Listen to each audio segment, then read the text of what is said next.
Hello friends, how are you? I hope you're having a great start to your day. It's another sunny day here in California and I think there's more rain coming. But I thought, let me just show you really quick how I made this little beauty.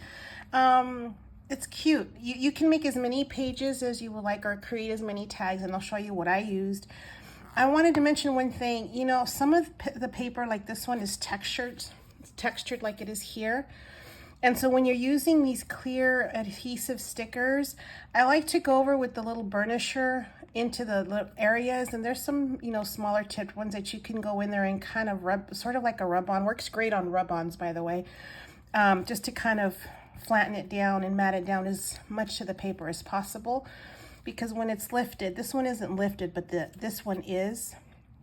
So it kind of makes it hard to stick a flush sticker. So you kind of have to rub on all these little areas and you get a much better seal. Just a little tip. And if you ask, I had got a set of 5 of these from Amazon last year sometime. And they come in a set of 5. So that's where I got these from. Now to create the tags, I went to my scrap bin, which I've showed you once before, but I had to upgrade the bin because I had larger scraps. And these are just for my black, white, and my craft paper. So I just got a whole bunch of those, cut out a bunch of tags. Now you can do this by hand, or you can use something else, which I have. I used a metal die tag that I had. I bought this tag set years ago and I still have it. Couldn't tell you where I got this from. I used my mini Sidekick, which is adorable. It's really tiny. So it's good for small projects rather than to bring out the large one. So that's what I use to create my tags. Now, if you know what pattern paper you want to use and you want to cut it to the exact size and run your printed paper through the tag, and you can cut it like that or just freehand the tag if you like, but I like straight edges. If I'm going to make a project like this, I'd rather have straight edges, even edges all the way around. So that's why I use that. And like I said, use as many of these as you like. All you're going to need is a burnishing tool, some adhesive. Mine sideways because it's almost empty, and it's about to put this little bottle to pasture. It's been with me for at least 6 years. It's time to use the new one. And I just used a ruler, and I'll show you what I did. So for this project, for this one I cut out, I just randomly 1, 2, 3, 4, 5 tags, all of them cut with my little metal die. And you're gonna need, for as many tags as you're gonna use, you're gonna need hinges.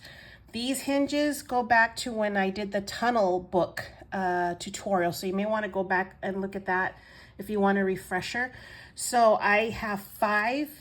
And again, these are all from scraps, as are my tags, 1.5 inches, and then I scored at 3/4 of an inch. So I have 5 of these.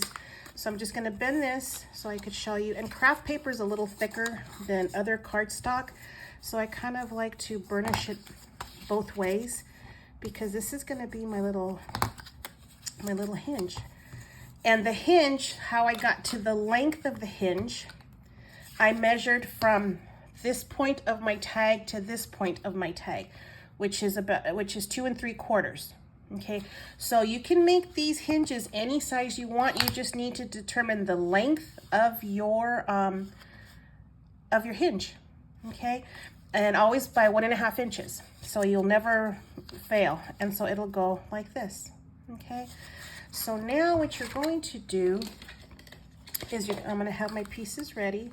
I'm going to have my tags here, and it doesn't really matter because I'm going to mat these anyway. I like to put my hinges down first, so when I mat my paper, the hinges will be covered. That's why you can't see the hinges on this little project here, because it's all matted with the paper. And I would rather have the hinge underneath my paper than on top.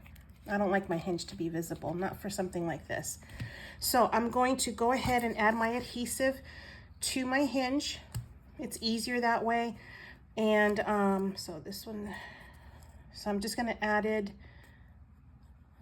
my adhesive just to strip, because you have to keep in mind the closer to the edge you do this, it's going to spread. So I don't like spreading it out too much. outside of my project. So you're gonna take your tag. Let me just do it this way.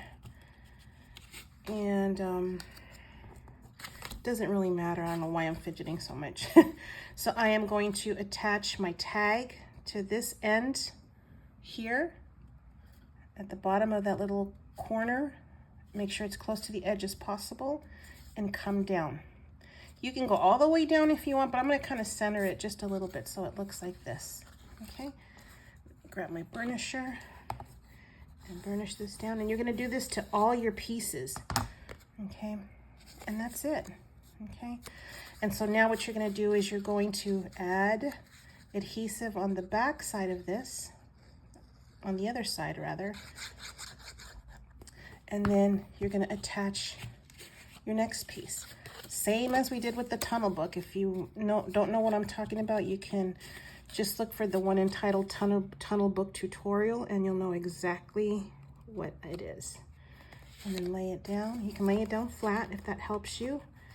And this is the beauty of trimming it exactly, because then if you lay it flat, they're always gonna, you can line it up easier. Okay, and so now we have this. Burnish this down. I'm gonna do the same thing on this one. So you're just gonna keep adding pieces to your stacked tag. Now you can use any design tag if you want. I have so many dies that I haven't even used my big Sizzix machine. And I think I'm gonna start working on some of those now that I have a cinch, that mini cinch that I showed you guys yesterday. I can do other projects. And so you get the gist. You keep going, you keep going, you keep going. I have to keep track of the time because my time is almost up on my video. But this is all you do, really. Just lay it flat, slide it to where you want, and you press. I'm gonna have time to do one more. And I have cut extra because I'm going to be making some more of these little projects very soon for other reasons. And I'm going to apply this. I'm making sure when I'm doing this that my hinge is even with the other hinges. I want to make sure that they're aligned so it gives it a cleaner look, if you know what I mean. All about the clean look. You can see all my hinges are lined up pretty evenly. Okay, and then I'm gonna use just one last piece here. Let's see, use my hinge. I thought I had made something similar, but I guess not. I went back to make sure I didn't, and this just kind of popped in my head when I had the tunnel book made, and I thought, I haven't, so I'm glad I didn't. I don't like to repeat projects, if that makes sense. I like to show you guys something different, and as I learn them, I share them. I just, everybody should be able to create projects. It's not anything like a hidden secret or anything. That's just my point of view. Make sure you burnish. And for the last one, I'm going to add my adhesive here. And if you're gonna make sure, there's different shades of craft paper, if you haven't noticed. The colored craft paper from Michaels is very different from the colored craft paper from Hobby Lobby. So make sure you want the same color if that's what you're looking for. But if it's going to be covered with paper, it really doesn't matter. But and so as the black cardstock. It has a different tint from the one from Michaels and the one from Hobby Lobby. I like the one from Hobby Lobby, and also the 12 by 12 paper also from Michaels has a different tint of black than the Hobby Lobby brand. So just little things to be aware of. But this is how I made it. Now all you have to do is mat it, decorate how you want. I didn't add ribbons to the top because it created more bulk, but that's a choice you need to make for yourself.